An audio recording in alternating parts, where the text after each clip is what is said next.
morning everyone. Today we are going to discuss about the application of pressure. Application of pressure means whatever efforts or benefit we can use with the help of pressure. Like as we know, pressure is totally depend on two things. The two factors on which pressure depend, one is force, another one is area. On the pressure depend on force and area. One more concluded thing, pressure is directly proportional to force.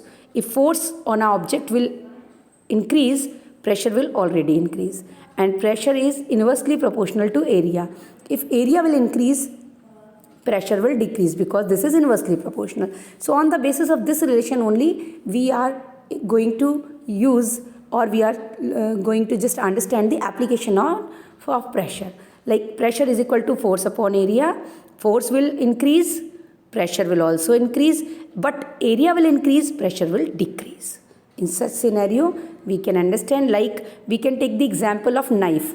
If the knife is sharp, we can just without putting too much force, easily we can just cut the things. But if we will take the example of a dull or a blunt knife, it will be a huge force has to be applied to just cut the object. Why? Reason because pressure is directly proportional to force and is inversely proportional to area. Area of contact is more comparatively the blunt knife, the sharp knife. Area of contact more means exerted pressure has to be more.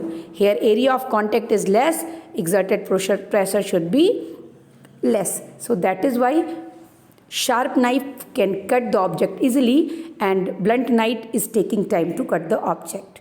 We can go for another example. We just a thumb in the contact of a surface means area of contact is very high, so object is not moving inside. But in the other hand, area of contact is very less, and with the same force also the object is moving inside. Here we can say the same area of contact is comparatively more, so that is why here also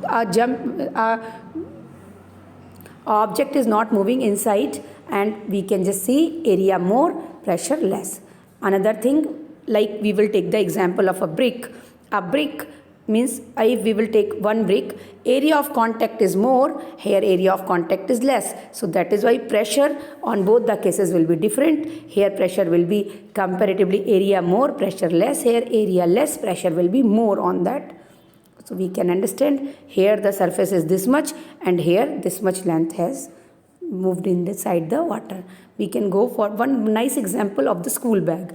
The strips of a school bag or shopping bags strips are comparatively having larger area. Reason behind, because area of the contact will be more, pressure exerted on the hand or on the shoulders will be less. So continuously the same factor, pressure is directly proportional to force and inversely proportional to area. On the same theme we are just working. We can take the example of the hill. Here in the hill, area of contact is less, pressure exerted on the earth will be comparatively much more than the shoe where area of contact is higher. So on the basis of that we can understand these are the general applications on the daily life. On the basis of these application we can say yes, pressure is directly proportional to force but inversely proportional to area. Area less, pressure more. Area more, pressure less. Thank you very much.